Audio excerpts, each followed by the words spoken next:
You guys should do like a year anniversary stream. Well, we're doing a year anniversary podcast. Is this it? This is the podcast for a year. I shouldn't be here for this. You're a part of the podcast now. You're not a part of the intro, but you're a part of the podcast. Hello, and welcome back to the Sidescape Gaming Podcast, episode 36. I'm your host, Jake Burke, joined as always by James St. Charles and my young Padawan, Ted Libby. How you boys doing? I'm doing all right. You doing all Hanging right? in there. Yeah. You're not doing better than all right, Ted? No, not right now. Are you freaking kidding me? It's a monumentous day. Hey, I'm getting better with every sip. That's what I like to hear. Hey, everybody cheers. Cheers. Skull. Whatever you want to say. I'm going to take a sip. Because this is the 36th episode of the Sidescape Gaming Podcast. And more importantly, this is the 1 year anniversary of the Sidescape Gaming Podcast. For 36 of the last 52 weeks, every Monday morning, a new episode has gone live on youtube.com, SoundCloud, and Spotify. Once a week, we sit down and Skype across 500 miles to talk about our gaming-related topic and what games we are playing. Our main topic today, we're going to predict the Game Awards because all the nominees came out. And more importantly, a year ago today, we reviewed Jedi Fallen Order. And our friend Ted Libby has played that game last week because he's always late on games. So we will review that as well because I want to talk to Ted. We're going to talk about full spoilers. And if you enjoyed the show, remember to subscribe, like, and comment. And please, for the love of God, tell your mothers they may like this show. They don't know what there is. Podcast for moms. This is the gaming podcast for moms. That's what we like to bill ourselves as. We're mom friendly. We're mom friendly. Yeah, we made it to 100 episodes. I also realized in the intro that I've lied for a long time because we no longer record this show over Skype. Oh, you're right. And I say we Skype over 500 miles. We Discord over 500 like a miles. Google thing. You know, I Googled it. Yeah, right. We didn't actually Skype, but we do. Yeah. So before we do the main topic, we briefly mentioned, I want to revisit our first episode, James. Okay. We recorded a year ago in this just terrible setup. Do you remember where you were? I was in a garage. You were in a garage. I was in a garage. It was very cold. You've come so far. We've come so far. I'm in a room now. We've improved. But yeah, we recorded a podcast and it was just like, let's see what's happened. Now we're a year later. What do you think so far, James? I think we've gone backwards a lot, bringing Ted in. Yeah, I think Ted was a big mistake. Yep. We learned lessons learned though. Yep, it won't be a part of the intro. He'll always be forever the guy who's just there. I'm the rotating seat. I'm the guest star. Yeah, he's the guest star that just won't leave. That's what I keep saying. And I think we got way better. That's all I'll say. We reviewed Jedi Fallen Order, which was our game of the year last year, because 2019 was kind of a weak year in gaming. It was very weak year. No, okay, I was thinking about this today, because I was looking at the Game of the Year nominees, as we'll get to later. A lot of them are third-person action games. It was kind of cool that last year, they were very different kind of games. Yeah, they were. I was like, there hasn't really been... There were not a lot of good games. No, that's true. But I was like, I missed like a Disco Elysium and stuff. Like, that was a weird game. Disco Elysium was a good game. I really like that game. So Ted, you beat it. You beat Fallen Order. I did beat it. Yeah. I want to know what you think about it. Marathon through it at the end. So what do you think about it? And then I want to talk about kind of story, spoilers, and just review a little bit. Are we getting there? Yeah, why not? I think I said it last week. I really like that game. Yeah. That might be of the top 6 favorite Star Wars games. That might be number 1. Wow. Maybe number 2. Lego Star Wars is pretty high up there. That's a classic. But I think it's a really, really good game. It's a really, really good Star Wars property. It makes a Star Wars story, Rogue One, I feel better. It flushes out some things from that movie that I didn't know or didn't care needed fleshing out. But it was really cool. I was a big fan to a point where at some point I just sat down and was like, I'm gonna beat this right now. I'm just gonna marathon through it. I'm gonna get done. My biggest compliment, and I said it a year ago, was it made me care about stuff in the Star Wars universe I didn't care about before. Yeah. And when they go to, I mean, we're spoiling everything, but when they go to Ilum, which is the planet where all the kyber crystals are for the lightsabers, and like he goes through the rituals to get his lightsaber, I was like, I didn't care about any of this before, and now I really care about this moment here. Yeah. And I thought that was really kind of an interesting thing they were able to capture. Yeah, I thought that portion of the game started off weak. Like I was ready to roll my eyes of like, okay, we're going to do the Jedi thing. And then it happens. And I was like, oh my God, I get to pick my color. This is it. It's so yeah. And then they bring it back to reality when you discover the Empire there. And they're like, oh, they're mining this. For the Death Star. Yeah. Which tie into Rogue One. But yeah, it wasn't like, oh, no one's discovered this Jedi temple. It's like, oh, nobody cares. Yep. it's like that. It's scrapped to them. Yeah, So I thought it was really cool. I think it's really cool. And I think like parts of, I think the Ilum part is really cool. I also think when you are going to like the final mission, and it's the line that stuck with me from the game, and like you're talking to, what's her name? Sierra? Seer? Seer. It's spelled weird? Seer. Yeah, but it's spelled with an A at the end, right? Yeah, an E. C-E-R-E. There you go, Seer. Sir. And you're like, she's like, I got to do this. And he's like, don't worry, you'll have a friend with you. And she looks at you and she goes, no, I'll have a Jedi. And I was like, fucking Star Wars is awesome. So great. I did roll my eyes at that part, I will admit. It's so great. It's so Star Warsy.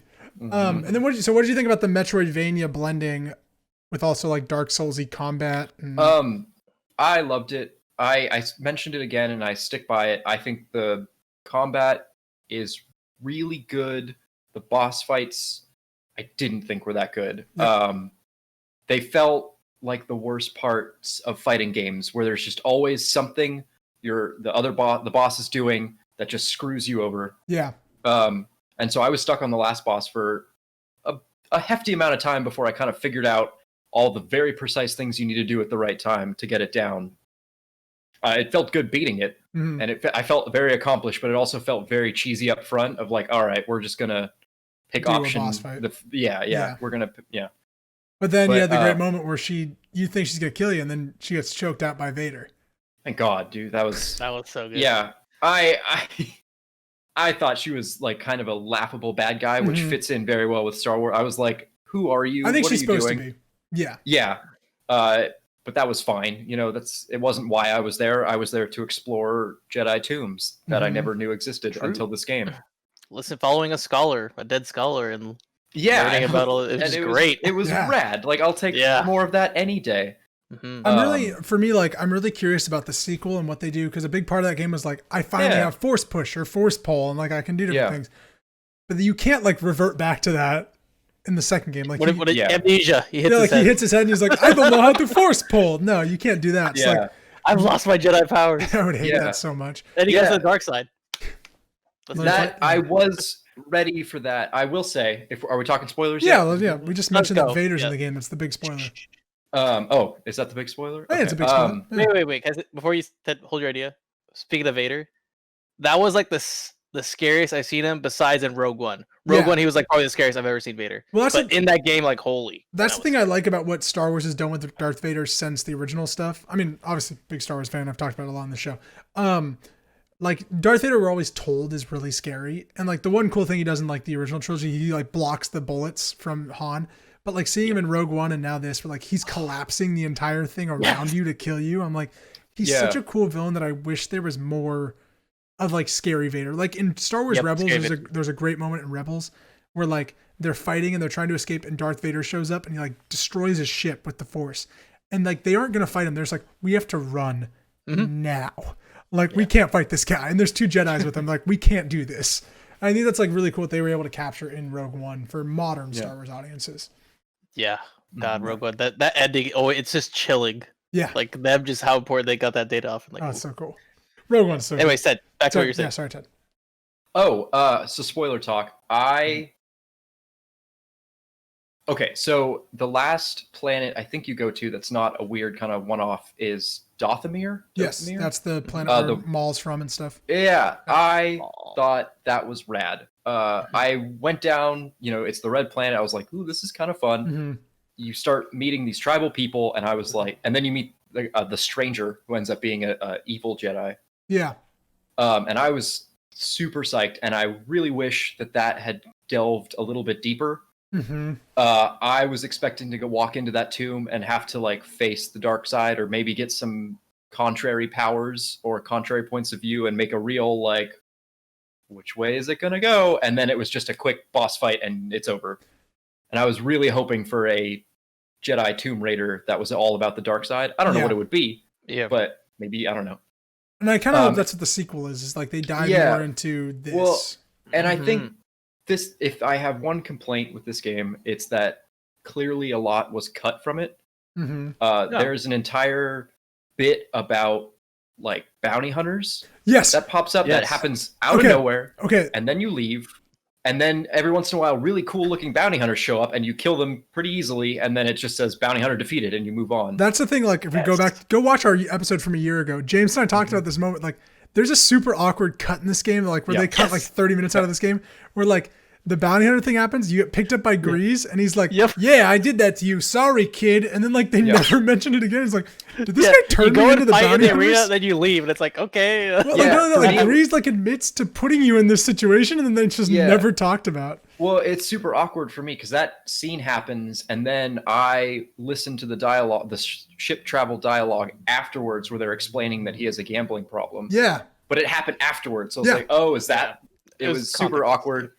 Similarly, I think that the Dothamir level where you fall to the bottom swamp area and have to work your way back. I hate that part. That feels like it was tailor-made to have audio logs for the bad guy, the stranger. I can't remember his actual name. It's a really cool name, and he's a great voice actor. Yeah. But that seems tailor-made to be explaining why, like, how he, came to a society where power is everything, and that what drew him away from the Jedi. From the Jedi. And it wasn't. There's a couple of like written bits that kind of explain it, but it's not the audio logs that we're all used to from BioShock. And I just think that was tailor-made to have much more narrative in there, and it didn't seem to make it its way in. It's almost like I've heard like rumors and stuff about the Disney overlords are really picky on like what is allowed in games. Yeah. And obviously they didn't know what they were doing with the Soul Sequel trilogy, and that's a podcast unto itself. But it's almost like they didn't let people do ideas that they had and they started making stuff for, and they were like, whoa, you can't have that in this game. Yeah. Because that whole planet, that whole setup, the reason I'm so interested in it is it's a society based around power. Yeah.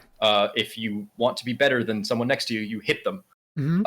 That's what they do. That's what's explained in kind of their like written logs. So it really makes sense that if a Jedi goes there and starts trying to become the tribal leader here, he'll naturally fall to the side of power, right? Which is the dark side, which is awesome. That's a great just concept.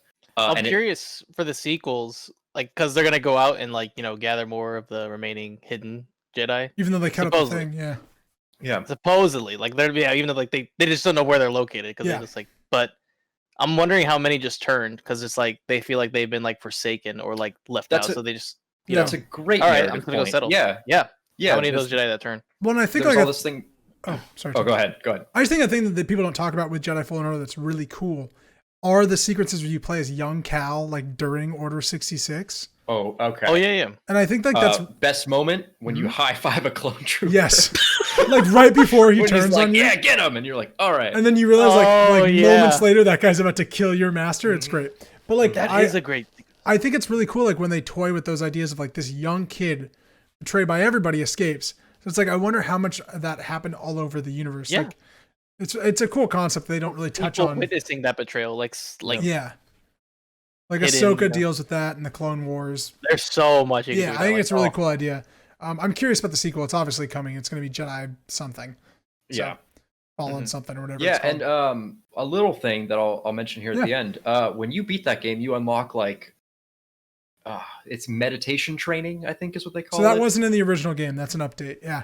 Really? Oh. Yeah. It's which is a playground for you to stick the various enemies of the game in an arena with you and practice the combat, which I thought was a really interesting thing. I wish that was in it from the beginning. Yeah, so many of these games are pushing for these really tight, really concise controls. Dark Souls, a bunch of these 3D action games. And this one had the guts to just be like, yeah, it's good enough that we just have a training mode, a fighting game-esque training mode where you can just go in and get good. And I thought that was really cool. Another game this year had that. What game, James? 7 Remake. It did. And it was pretty good. And we're going to talk about it right now. Transition. All right. Our main topic today is Jeff Keighley's Game Awards, which we love. We talk about them every year, especially last year because that was our first year doing the podcast. But we talk about them when we're not doing the podcast. He posts up his nominees every year before the show. The show is December 12th this year. It's going to be live in multiple countries, so I'm kind of curious how they're going to do that because nobody can be at those events. So he posted his Game Award nominees. I want to go through these award nominations, kind of pick our predictions. We can talk about what we think is going to win, what we'd like to win, what we would vote for, however we want to do it. I want to hear your guys' thoughts. Though, Ted, I don't think you've played a lot of these games, so that's gonna be interesting for you. No, probably not. To go off of just the I'm going zeitgeist. to wildly guess. Hey, Jake, quick question. Do you want me to edit this while we're doing it, just so it's easier for you? What do you mean edit it? Edit with what our predictions are. Oh yes. Oh Instead yeah, of you having to go over. Yeah. Yeah, it'd be great. Yeah, if you want to write that down. I'm so gonna do JA for you, and then. What do you I do for you? already put mine. He put T. Can you put James for you, please? I James, appreciate that. Yeah. And I'll be J-Rag. Okay. J-Rag. Right. So I excluded a lot of the esports awards except for the best esports coach award because Ted, I really wanted to know your take on this award and who you really believed in and why. Did it say the game these people were attached to? No, it did not. It just said No, this. Yeah. I don't know. Okay. So the nominees are we're- this. The nominees are this. We got Danny Zonic Sorensen, D-Ha Krusty Park, Fabian Grabsy Haman, Z Zephyr Jamin, and Raymond Rambo Lucier. Mhm.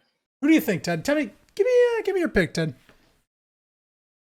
After thinking about it Mhm. for a long time here, I'm gonna go with Krusty Park. Yeah. Yeah. Who would? Yeah. He's my favorite coach. I mean, I personally love Planet Coaster Esports. It's my favorite. And Is that what he's Krusty Park from? just really, yeah. Oh. Yeah. You've done research into this topic. Yeah.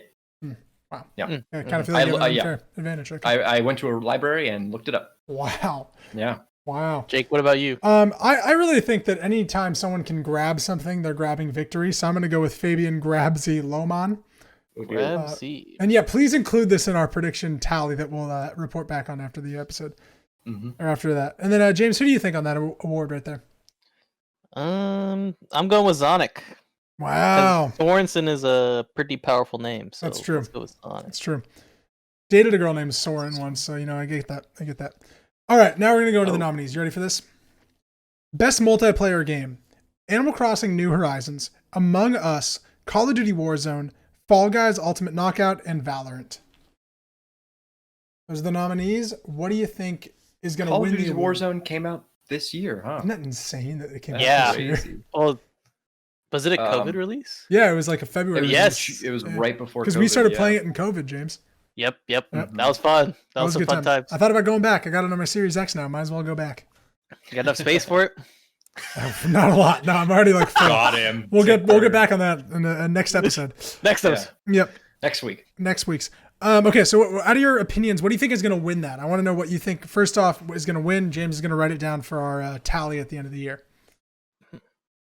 I personally, Yeah, what do you think? I think it's going to be Among Us. Ooh. Is this new kid on the block? I think it's the new kid on the block that's been around for a while, but it's a lot of streamers and like journalists that are playing this game and making it big, Yeah. and that's who's voting on this. Yeah. I would probably pick either Call of Duty or Fall Guys, like personally. Yep. But I think it's going to be Among Us, and that's my. Has Fall Guys pick. like fallen? I don't know the recent Fall Guys. Fall numbers, Guys is but not as it big was as hype. people think it is. Is that in my opinion? It rode a wave of bandwagoning, Mm-hmm. and I think that wave has kind of subsided. Yeah, like I was listening to some guys talk about this earlier, the nominees, and they were like, "It's amazing that Fall Guys didn't get nominated for Game of the Year," and I was like, which game out of these 6 would you have crossed off to put Fall Guys on? Let's talk about that. We'll get to those later, but I was like, no way. So best multiplayer game. I think Among Us has a great dog in this fight. Mm-hmm. I think it's of Animal Crossing might be on here too, but It's a weird multiplayer it's one of the game. only It's not ones.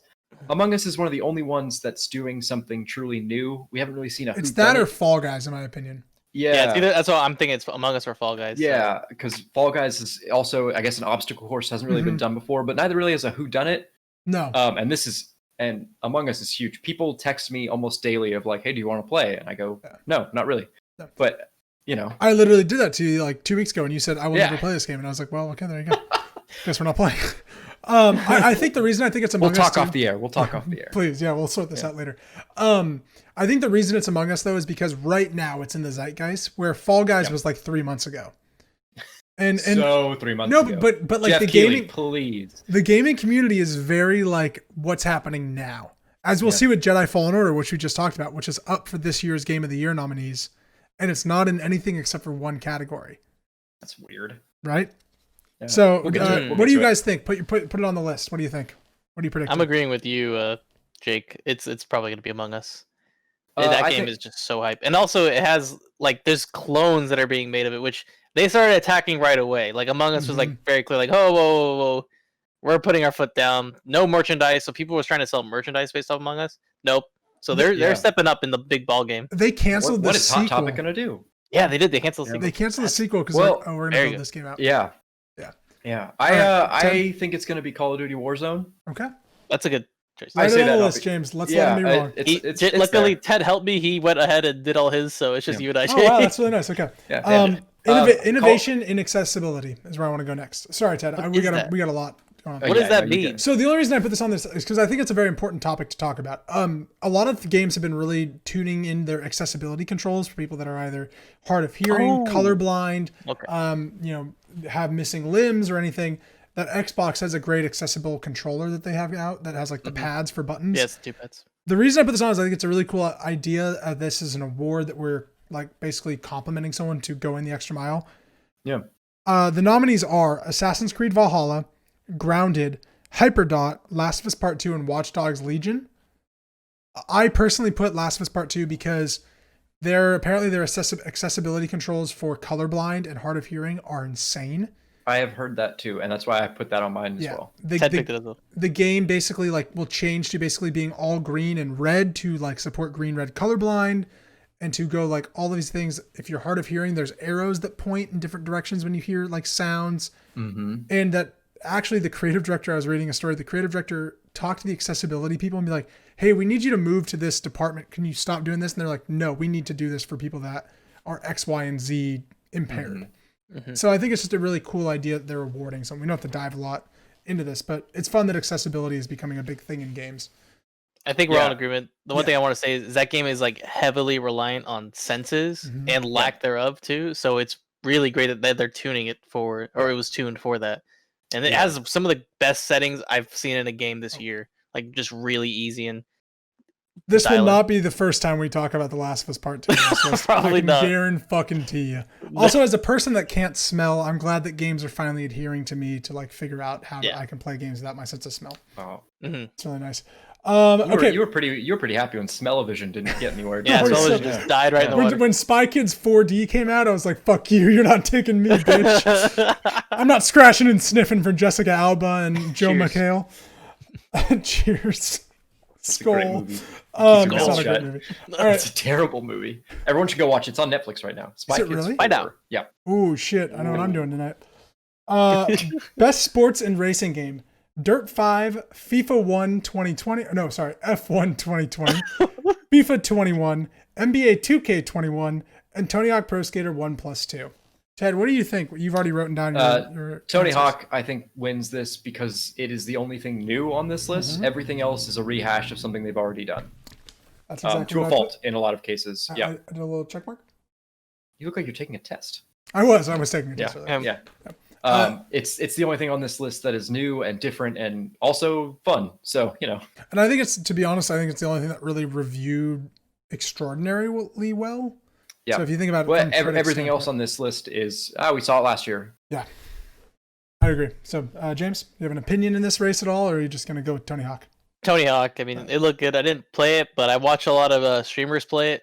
And when they were trying to like combo score, it was magnificent. Yeah, as a person that has played it, it is very good. It's very clean. It's very fun. I definitely enjoy it. So the games are rehashes, except for Dirt 5. I'm curious. Probably Dirt 5 is probably pretty good. Because Dirt's always good. That's the one that has like Nolan North and Troy Baker as the I love voices. Dirt. Wow. Yeah. Yeah, but I'm not gonna spend money on a racing. It's always too hard to play that game. If it ain't Mario Kart, fuck it. That's what I always say. All right, this is my favorite category because I think it has one of the worst games of the year in this category, and it shows you how bad this category is. Best sim/strategy game. Wow. Crusader Kings Shots 3, which fired. apparently is great. Desperado 3, which apparently is fine. Gears Tactics, which I can just say. Gears Taxes. Let's talk about it. Gears Taxes. You're an accountant? Gears Sarah. Yeah, he's like, hey, the cogs need their taxes done before tax return time and the locusts come. I think Gears Tactics is a terrible just clone of XCOM that does nothing new. And that's my personal opinion. Fine at best. I played like 9 hours of that game and I was like, oh, this is the game. Microsoft Flight Simulator. Same thing. And XCOM Chimera Squad. So out of those, I think we all probably have the same idea. Yeah. Microsoft Flight Sim. XCOM Chimera Squad, because this is the year to play as a cop. I love. Okay. Oh, I'm we're not a stop now. political Whoa, podcast. hey, Yeah. Please. My plates here. Man, it's Microsoft Flight Sim, right? It is Flight Sim. Yeah.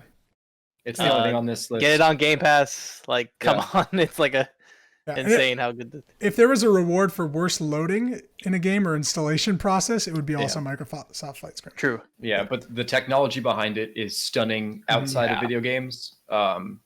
It is kind of just an incredible feat of itself. Yeah. We will look back on, the next generation of stuff like Google Maps and Google Earth and go, remember when Flight Simulator was doing this kind of stuff? Yeah. Oh, totally. It's a living simulator because they just constantly update it, and you're gonna see some maybe a year or two from now, just go back and look at it and be like, wow, they added this. So. Well, and I think all of that on top of the fact that people that love flight sims say this is a great flight sim game too. Yep. Yeah. So good for the flight sim community. It is a really good flight sim. It's a great way to learn how to fly. And my house just sat behind me at the computer here and just said, "That's my house. Oh my God, that's my house." Yeah. And it worked for all of our everything. It was so cool. That's awesome. I mean, I played one flight and I was like, I crashed right away and I was like, this is not for me, but what a technologically great game. What a beautiful game. What a game. Throw it away. All right. Best family game. Animal Crossing New Horizons. Crash Bandicoot 4, It's About Time, which is the best title of the year by far. Fall Guys Ultimate Knockout, Mario Kart Live, Home Circuit, Minecraft Dungeons, and Paper Mario The Origami King. Does Mario Kart Live Home Circuit count as a game? It's like both. It's like a hybrid. Okay. I don't know. Okay. Let's give it credit. Play it on the Switch, I guess. Yeah, it's a game. Ted, for Crash Bandicoot 4. Yep. That second part, It's About Time. Yep. Hell. I knew we were on. It's a StarCraft 2. I know that one. So what do you guys think for best family game? Animal Crossing. That's where I'm at too. Yeah, it wins. For me, there's nothing else here. This category is very much indicative of the Oscars when there's an animated new movie nominated for Best Picture, and it's also nominated for Best Animated Movie. You're like, oh, well, that's gonna win that category because it's not gonna win Best Picture, and that's kind of how I feel with Family Game. Like, this is Animal Crossing's time to shine. Yep. We will talk about it later on though, because it is nominated for Game of the Year as well. But yeah, I would say Animal Crossing. James, are you in that boat as well? Yeah, I mean, there's nothing else there for me. I'd maybe say Fall Guys, but it's not really a family game. So the only thing I would say, Fall Guys wins this if Animal Crossing wins Game of the Year, because I think there's a lot of people that are. If it wins Game of the Year, there's no way. I just can't see it, but we'll see. There's no way. We'll see. If it wins, that'd be pretty great. But, now, James, do you know any of the games in the next category? Best fighting game. I know 4 out of the 5. Wow. Okay, cool. I haven't played the One Punch Man one. I can't believe I made it on there. So, best fighting game: Grand Blue Fantasy versus Mortal Kombat 11 Ultimate. So hold on. This is where I get confused the next two ones. So Mortal Kombat 11 Ultimate and Street Fighter 5 Championship Edition. They're just adding Game of the Year collections into Game of the Year categories. Yeah. Yes. That's ridiculous. One Punch Man. It's ridiculous for one of those two. For sure. Yes, for one of them, which is Street Fighter is just more characters. Yeah, that's kind of crazy. Ultimate includes Mortal Kombat has a second story. Yeah, there's Ultimate more is a new thing. Content at least. Yeah, One Punch Man. There is, but not much. A Hero Nobody Knows, and Under Night In Birth XE Late. And then I don't know if CL plus R or minus R. Minus R. Yep. What the? Okay, hold on, James. What is this game? It's an anime fighter. Of course it is. That's all say no more. That's all you need to know is it's an anime James, fighter. mark me down for Mortal Kombat 11. Good choice, sir. Is that what's going to win? That's what Ted picked. Okay. I picked Explain, that. Ted. So Mortal Kombat 11 is a great just game on its own. It does the best fighting game story by a pretty large margin, and this at least adds to it. And it's the only one that Jeff Keighley knows. So he's not picking the winners. Yeah, but some of these he won't even be able to say. Under Night In Birth EXE Late Control. Are you kidding me? No, I'm going to be honest. If that one loses, I'm sure it's going to tweet that they won. I'm just going to be honest.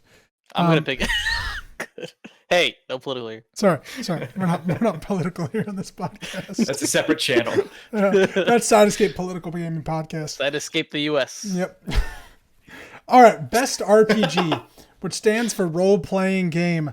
Oh. Final Fantasy VII Remake, Genshin Impact, Persona 5 Royal, Wasteland 3, and Yakuza Like a Dragon.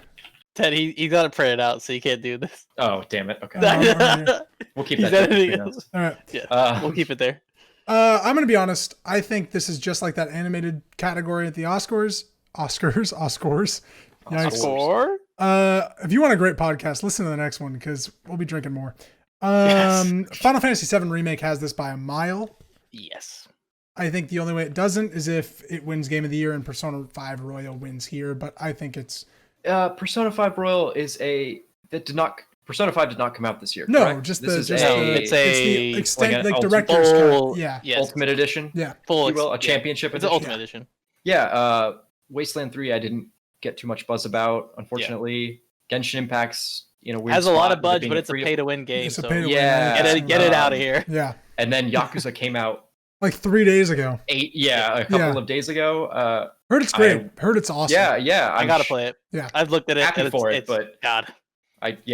At the very least, people are voting on our first impressions of that game. It's so. it's Final Fantasy VII Remake. But remake is just by far way better than any of these games. It's Yeah, I mean, game of the year contender. when we get to it, Game of the Year is, I think, a toss-up between almost Yep. any of the Game of the Year candidates. I think it's a cool time to be in that category. 3 or 4, yeah.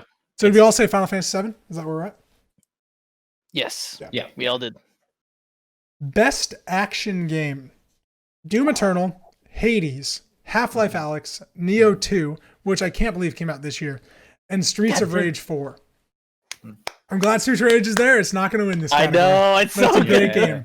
It's a great. Why isn't that fighting game? Come on. Why isn't that a fighting could be game? a fighting Beat 'em up's game. not fighting games? I guess Well, not. technically, I guess not. It's just dumb. So, Ted, what do you think about this category? Because it's a very large, open category that has like very different games. I am split a little bit between Hades and Half-Life Alyx. Alex. Yes. I think Half-Life Alyx should get somewhere on these lists because it's doing something in VR. There is a best VR game category that It's I didn't gonna win include that, then. because it's going to win that. Yeah. I didn't Yeah. include some of those categories that were pretty obvious. Yeah. Maybe not obvious, but just like we're not going to have a lot to say. Yeah. That's probably gonna win. So I think Hades will probably win this category. Streets of Rage 4 won't. I'm sorry, guys. It's just a great game. Neo Not many 2 people play it. definitely won't. And Doom Eternal, people have said it's so action focused, it's kind of deters from it after a while. I don't know. Did you guys play Doom Eternal? Yes. either of you Yes. guys? Yeah. Yeah. Yes. Check out the episode of the Sidescape Gaming Podcast where we reviewed Doom Eternal. Yeah. Doom Eternal. God damn it, I can't say it right. I've only had 2.5 beers. Yeah. You're too polite. Yeah. That's true. know. I think it's a very cool game. I don't think it has the same steam that the first Doom had. No. True. Yeah. This is But- where I think it's interesting. I am stuck between Doom Eternal and and Hades, Hades. Mhm. Yep. but same here. I personally think it's going to be Hades. Mm-hmm. But Hades for indie though. Well, it's got indie in a bag, but I think it's going to win Best Action Game too. I mean, that's a great game. But Doom Eternal is just action and action and I know. action. It's so good. It's tough. I'll This go is a Doom tough Eternal. game. I'll go Doom Eternal. I I'm gotta going do it. Hades. So I'm one going of us- Hades. Put me on Hades. Okay, one of us has to do it. Ted, 50 on Hades. where you want to go? Yeah, I'm going to go Hades on this one for sure. All right. Okay, two The Hades. best and number- action adventure game: Assassin's Creed Valhalla, Ghost of Tsushima, Marvel's Spider-Man Miles Morales, Ori and the Will of the Wisps, Star Wars Jedi Fallen Order, and The Last of Us Part 2. This is a great game of the year list too. This is a Like, great if you game look of the at year list as well. Like damn. I personally will talk about it in the next podcast as well. I really love Assassin's Creed Valhalla. It will not win here. This competition's way too steep. Yeah. What is your Fallen guys' Order's on here. prediction? This is Fallen Order's Interesting. only category. Wow. So weird. I know. Huh. Yeah, so if I was voting personally, I would Mhm. pick Fallen Order. Mm-hmm. I think it's going to be Ghost of Tsushima right here. Yeah, I want I- Ghost of I- Tsushima to win this. I changed my vote at the last second. I saw you change that. Yeah. Yeah. What do you think, Ted? On this list, two of these games are just too brand new. Ori and the Will of the Wisp doesn't seem to fit into action adventure. Nope. Star Wars Fallen Order was last Cool. year's game. I know. Yeah, it just doesn't seem to fit. Big. So, And then so Last of Us will win everything else. So on this category that you just said, like it doesn't seem to fit. remember that next year, Cyberpunk 2077 will be in this same boat that Jedi Fallen Order is in. Yeah. That it can't be in this list because it's not out yet. So next year, it's going to be a game that like we haven't played for a year, and now it's Game of the Year time. Yeah. That's crazy to me. That is crazy. Yeah. So yeah, I say Ghost of Tsushima. They might just delay it 6 more months and it'll make more sense. No, they literally said like the other day, yes, we're coming out December 10th. I mean, that doesn't mean anything, but we'll see. Yeah. The game's gone gold. It has to come out soon. Mm-hmm. So you said Ghost of Tsushima as well? Yeah. James? Yeah, it's we're all in unique, agreement it's there. Interesting, and it's an action open world game. Mm-hmm. What could you see become second there? Is it Last of Us Part 2? Like if it's not Ghost of Tsushima? Or I think this is Fallen Order's time to like actually get recognition. Yeah. But it got recognition last year. No, it didn't. It didn't win. It wasn't even nominated. Oh, I'm right. It was too late for the nomination. Yeah. You're That's right. why I think this is like weirdly Jedi's Fallen Order's time to maybe get something. Yeah, wow. That's like I would vote for it here because it wasn't able to get anything last year. Mm-hmm. But Ghost of Tsushima is just beautiful. I know, and that's the problem. It's adventurous. It's also not as good as everybody says it is, but more whatever. No, it's not as good, but it's still like fun. Best performance. Ashley Johnson as Ellie in The Last of Us Part 2. Laura Bailey as Abby in The Last of Us Part 2. I'm going to butcher this name and I'm really sorry. Daisuke Tsuji? Yeah. Ted, you know it. Daisuke Tsuji. Jin in Ghost of Tsushima. He was great. I'm going to be honest. I didn't even like the game that much. He was really good. Logan Cunningham in Hades. And he played Hades, but he played like 15 other roles as well. So, And then Najee Jeeram for Miles Morales in Spider-Man Miles Morales. What do you guys think right here? I know, Ted, this might be hard for you because you didn't play a lot of these. Quick question. Daisuke, that's for the Japanese voice actor, right? Not the English voice actor? That's a great question. That's a really good question. I probably should have looked it up. If someone else wants to look that up while we're doing this. But Ed, can you look it up, Ed? I'm going to be honest, either way, this guy's not winning. So it's fine. I know, but the Japanese voice actor is Roronoa Zoro from One Piece. Oh, is he? He's a pretty well-known voice actor. Oh, that's interesting. Okay. So, I don't think he's enough to win it in an American voting. in America, he ain't gonna win. In America, this guy ain't gonna win. I'm James. I'm gonna be honest. I'm more curious what you think because we've played all these games except for Miles Morales. This is English. He's English. Okay. English. Listen, if you pick Laura Bailey, that would be okay. But Ellie was so good at this. They were both good, so it's hard to pick one. However, I know how the audience reacted to Abby, so Ellie probably has a really strong chance to win this. Or Ashley Johnson. I put it like my own check mark of I would vote for Laura Bailey in a second because I think Abby is insanely amazing as a character. Yep. I do think maybe Ashley Johnson. I'm actually being honest. If you put it, Ellie, I'm gonna put Abby. Give me Laura Bailey. All right. Put her on my list. I put Ellie because I recognize that name. Because I know she did great too. But no, she did. But compared to Abby, I don't think it was as good.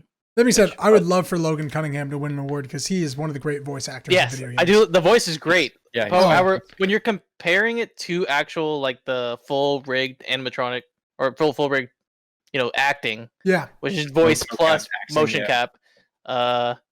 It's hard.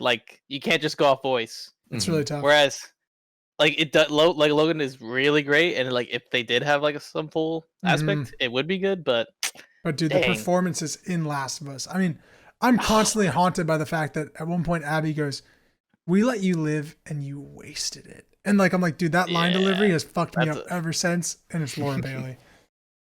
Best indie game: Carrion, which I really want to play. Fall Guys Ultimate Knockout, Hades, Spelunky 2, and Spiritfarer. Yep. I think we all probably have the same answer here. Nope. Ted picked Fall Guys. I picked Fall Guys. Why? Oh, it's Hades. I believe it to be Hades, but I think Fall Guys is probably going to make it somewhere on this list. And if it's going to be somewhere, it's going to be here. I honestly think Hades might go higher and farther in more categories. So I'm going to say people might say Fall Guys. We'll see. All right, I like where Ted's head's at. I'm saying Hades here. I'm going Hades. I don't know if they had an award show where everyone voted for the same two games over and over and over again, would the same two games just win over and over and over again? Yeah. Mm-hmm. Okay. Yeah, we had that 3 or 4 years ago. Yeah, where they with just won Red Dead and God of War, where they won every award. Yeah. Okay. God of War. God of War won, and then if God of War didn't win, it was usually Red Dead that won. Yeah. It was Yeah, I'm putting Fall Guys. I'm surprised Among Us isn't on here, but I guess I don't know. I don't think Among Us. Well, Among Us didn't come out this year, It so didn't that's come out why this it's year. weird. Yeah, so it's a whole. But multiplayer, There's a whole area there. Yeah. multiplayer can transcend years because it's like Gotcha. most being played, but everything else it can't be on.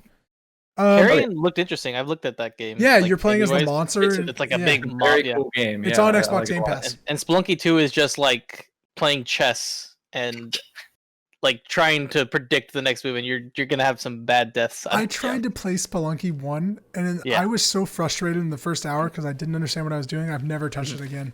Mm-hmm. It is just like you're looking at it and it looks normal, but there's just like thousands of traps that you just like you're not thinking in your head, and you will do something stupid because you're moving too fast. Yeah, not a fan. It's not a. I mean, I really want to like that game, and I just don't. Best score / music: Doom Eternal, Final Fantasy VII Remake, Hades, Ori and the Will of the Wisps, and The Last of Us Part 2. This category is insane. There's so much good music here. Like James, I'm curious, to be honest, what you think, because we talk a lot about music in games. What do you think? Final Fantasy VII Remake. That score is so incredible. Like how they like brought it into something that like paid respect to the original, but it was just so good for the dude. Like all the redone songs, like that's my vote as well. So good. Doom Eternal, I think, is like a close second. Doom Eternal's great too. And Doom Eternal does the same thing that almost Hades does and Final Fantasy did as well. Where like you're in this like climactic action and you end the action and the music ramps down. Yep. Hades music is so good. Like if they need a best indie music category or something, because that is good music. Yeah, I think that fits I personally the theme. think Hades wins because it's adaptive. It's Darren Korb did it, and he did all these various instruments and different compositions for it, and then blended them all together so that when you play the game, it all just flows. Yeah, it's a fantastic soundtrack, and it's of this list. Just in my own personal time, I've listened to that soundtrack outside of the game because it's really freaking good. Yeah. Granted, I haven't played or listened to all of the soundtracks on this list. Kind of biased, but that's how I felt about the Final Fantasy VII Remake soundtrack. Yeah. Like I listened to that shit when I wasn't playing Final Fantasy. Yes, I listen to that all the time. Where like Last of Us Part 2, I think the first game's soundtrack of like bow, bow, bow, it's very similar though. This one has some different stuff, but the theme it carries over, which is fine. So it's like hard to recognize separately. Correct. Yeah. And Ori and the Will of the Wisp, I couldn't tell you what the music sounded like there. To be very honest. I don't quite remember. That game's so overrated. I'm going to be very honest about that. It is. I want to play it. Yeah, it's free on Game Pass. Go for it. Yeah. James literally couldn't beat it because he got stuck. I didn't beat it. Yep. You got stuck where like he couldn't swim anymore. Best audio design: Doom Eternal, Half-Life Alyx, Ghost of Tsushima, Resident Evil 3, and The Last of Us Part 2. Another hard one. These are all great. Resident Evil 3 is on here. Jeez. Yeah, right. That came out this year.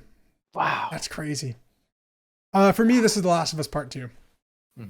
I think, like we talked about, it would be a toss-up between Last of Us Part 2 and Half-Life Alyx. So that's what I was going to say. Yeah, I haven't played that. Audio. But then I think of Ghost of Tsushima audio, and it's like, oh my god. But that's very similar to Last of Us Part 2. And so I put Part 2 above that. Yeah. So I'm going to pick Alyx. Let's all pick something different. All right, I'm picking Part 2. Ted picked Doom Eternal. I picked Doom Eternal solely because of that adaptive soundtrack aspect. A lot of people still think of adaptive soundtracks and Doom together because Doom 2016 really pioneered a lot of that, and you could hear it and see it when you played the game. And I think just that fact alone might bring it to the top. Have you played Doom Eternal, Ted? No. It's free on Game Pass. Hell yeah, it is. Okay, you need to play that. That needs to be like your homework for the week. Yeah, that's your homework. Yeah, or you'll fail. I'm very honest. Like that needs to be your homework. Yeah, please play the game. It's so fun. Like, it's not too long either. Like it's good. Look at my face. Am I fucking joking? No, you need to play that game. It's like a face of disgust. That's it. Yeah. You haven't played Doom Eternal. Jesus Christ. All right, best. Shame. We got 3 more awards. We gotta rattle these off because we're running along on the tooth. Let's go. Best art direction: Final Fantasy VII remakes, Ghost of Tsushima. God damn it. Ghost of Tsushima, Hades, Ori and the Will of the Wisps, and The Last of Us Part 2. Ted, I want to hear from you first. Ghost of Tsushima, because it's taking from a category of like old time kind of samurai movies and Japanese cinematography, and it does it in a really cool way. Throw a lot of the cool things they do in the game, like how instead of a compass, it's the wind. I love the wind. That is just such a cool thing that keeps you in the game, and that's never been seen before. Stuff like that is really cool. So this combination of new things and harkening back to old things, put them together, and I think you've got a really good art direction. Also, the cinematic mode that it had, which pays homage to God, I can't remember, but the old, very famous Japanese director Kurosawa. Kurosawa, yep, pays back to Kurosawa, and that's beautiful. And then look, the picture-esque aspect you can do. I am also going to vote for Ghost of Tsushima because I think it's hands down there. I think this category is fascinating. That everything has a different art direction thing that it does super well. Yeah, Ghost of Tsushima's thing that you didn't mention, Ted. And James, I talked to you a lot about it. The coolest thing that game does is when you get into a standoff with someone else that you're about to fight. Oh, yeah. And he does the fucking little flip of his sword when he goes, and it does the sound, and it's like, it does it 45 times throughout the game, and every time I'm like, let's fucking go. I don't even like this game. Let's go. Yeah. I think just personally, Hades, just art direction for all the character designs is fantastic. Oh, it's fantastic. The art of the gods. It's so cool. The way, like, where you are, like how it's depicting like the realms, and it's really great. I think Final Fantasy does scope and scale really well. I just reminisce of like standing on the bottom and looking up at the plates above you. I love the scale. Like, holy shit, I've never felt so small in a game. Ori, I would say less and less of like, it's got nice colors against stuff. And I think The Last of Us, of how they do weather and like realism and like grit is unparalleled, but I think it really is Ghost of Tsushima's fight to lose here.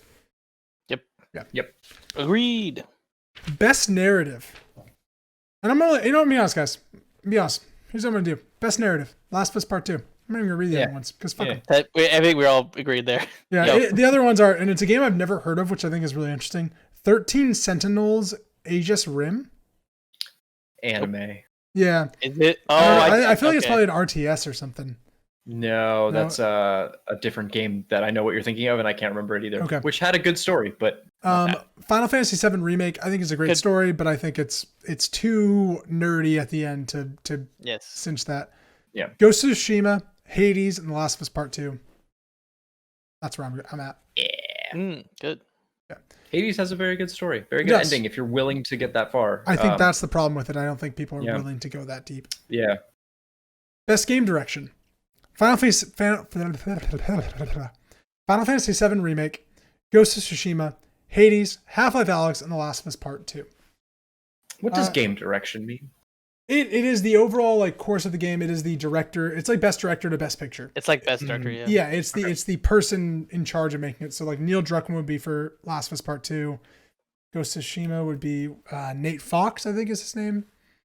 I have no idea any of the other directors. Remake would be whoever did 15, which I can't remember his name. Very good director. I don't want to be offensive. Alex, it's funny because I would say Gabe Newell really like, because there's a little documentary like where they talk about like he was pushing like how they were going to do this game. But he wasn't the director. But he was not the director, but he definitely like pushed how Alex should. And Hades is probably Gabe Kasavin, right? What's his name? Greg Kasavin did the art. Amir Rios, I think is his name. He's the design. Okay, so he's probably the director, yeah. I'm actually going to change my answer. Okay, so I'm curious what do you guys have to say, and then I want to give my pitch. I pick Hades, simply because they built a game. I love it. What did you say before? Final Fantasy Remake. Okay. Hades built a game around the one thing that we all do in all games, which is dying. Mm-hmm. And they not only made it fun, they made it part of the narrative. Yes. And in their documentary series on NoClip, I think is the YouTube channel, they talk a lot about they wanted to break down what you do in games down to a bare minimum, which is fighting and dying, and then build out from there. And I thought that was a really cool idea, and it came to fruition. It works out. I think for me, Hades is a game that I will play for a very long time past this year. Yeah. But it is not the best game I played this year, but it is the game that has the most replayability out of every game I've played this year, by far. Yep. For me, best game direction here is The Last of Us Part 2. Okay. And the reason I say that is because I think The Last of Us Part 2 took a big risk. and that they could have made a game where Joel and Ellie just go off and do another thing. And instead they were like, no, we're going to really challenge and slight spoilers for The Last of Us Part 2. We're going to really challenge how a game player plays a game. That we're going to make the person that you play as the villain, and then you're going to have to play as them for a long fucking time.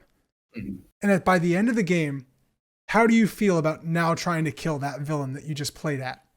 Yep. And I think like that is the most haunting, gross experience I've had playing a game where I'm like, I don't want to do this. Like I was like, I want to see the end of this game because The Last of Us is my favorite game of all time. I say it all the time. But like, I didn't want to play the end of that game because it made me gross inside. And I called my girlfriend, Madeline, after that game, and I was like, I don't feel good because of what I just did I played that game in like 36 straight hours or something gross. But I was like, that's why like the direction of that game is so impactful of like, we're going to get you to this point and you're going to feel a certain way. Yeah. How do you feel? And like, that's why the direction of that is so powerful. That's where my vote is. Mm-hmm. I'm going remake because the direction is like just so layered, and with what they're gonna do with the next game, like it made both of us like research like what was going on. This is not the same as the original game, which we didn't play, so we didn't know, but it was quite ambitious for what is going to come.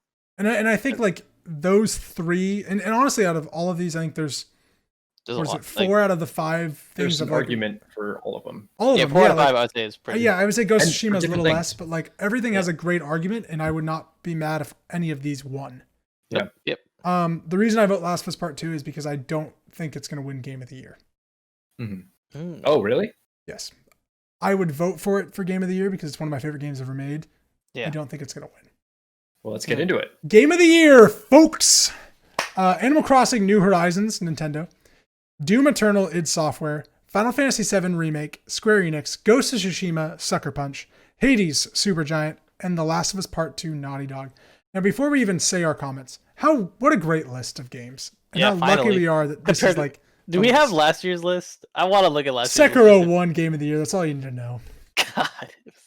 So I want to hear what your guys' votes are for Game of the Year. And I'm going to tell you why I don't think it'll be The Last of Us. But I would vote for The Last of Us if I was picking.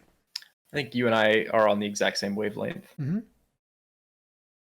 2020 has been a weird year. Oh, what do you mean, Ted? Why? Can you tell me why? Some stuff's happened. Oh, okay. Yeah.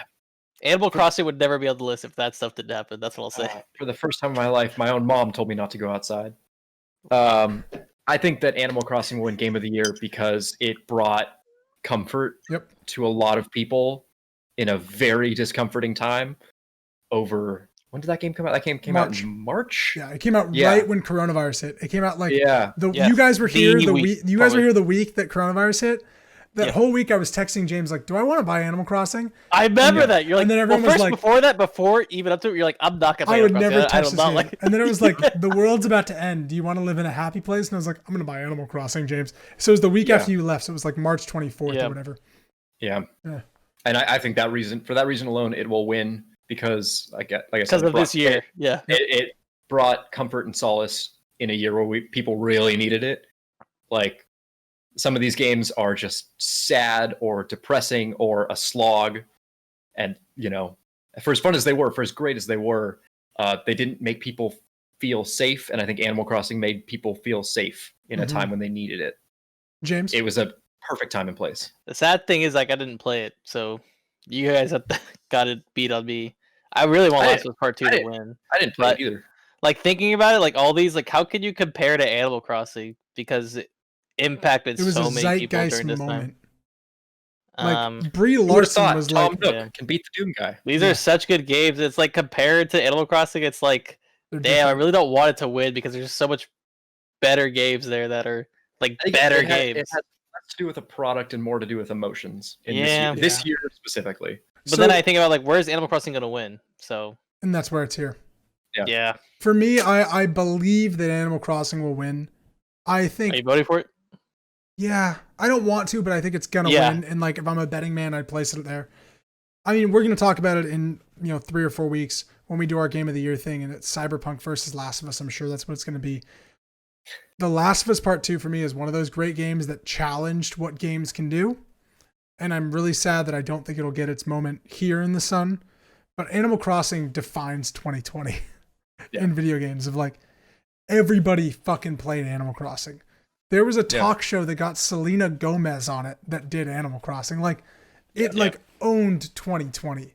It did, yeah. And at least for the first part. It owned it in a positive way. Yes, in the same way that Among Us is filling that need for social connection. A simple whodunit game, Animal Crossing fulfilled that, like, oh my god, the world is scary outside. You don't have to have these sad feelings for a game to be good. So which I think is what it shows. Like, you could have like some really happy feelings. And I think like Last of Us was kind of controversial because of the leaks and everybody freaking about. But I also think like a lot of reviewers were like, that didn't love the first game, were like, it's like 6 hours too long. And I think that's going to scare some people from voting it Game of the Year, where it's like, fuck you, it's not 6 hours. That's how I feel about Call of Duty campaigns. Yeah, well, yeah, those are only 6 hours. Apparently this new one's good, though. I got to play it. I have heard the opposite, but James, we'll talk about it James, later. you buy that game, you let me know how it is, okay? Yeah. I got it for free. How'd you get it for free? My friend's buying up graphics cards and reselling them. He's a scalper. Okay. So he's got codes. Is he fucking me on this PS5 thing? Like you, I have to be at PS5. He's gonna check for you, Jake. Call of Duty, Black Ops, Cold War 4, or whatever. I mean, I'll pay a man $575 for PS5. He might charge like an extra $50 to $100. I'll do that. But he is on that market. So I like to hear. I asked him to keep on the lookout. So right now, I think James, where did you put your vote on The Last of Us Part 2? I can't. I'm going Animal Crossing. Like after we're just talking, like it'd just be a wasted vote. I just think it's like sad. Even I think if it won 2, people would be angry, which is really weird. Like to say that. But it should be The Last of Us Part 2, but I think it will be Animal Crossing. But what a great list! I know. Like God, those are great games. Thank God. I played all of them except for Animal Crossing. Isn't that awesome? I've played every game but Half-Life. No, I've played every game here on this list. Did you play Half-Life Alyx? Oh no, Half-Life Alyx isn't here. Yeah, I played every game of the Game of the Year. That's crazy for me. It can't be Game of the Year because just not enough people played it. So yeah, still a good game. Ladies and gentlemen, that was the 36th episode of the Sidescape Gaming Podcast. That's been James, Ted, and I've been Jake, and you've just joined us for our year anniversary podcast. Thank you so much. Please tune in next week when we talk about the Xbox Series S and Assassin's Creed Valhalla. Have a great week.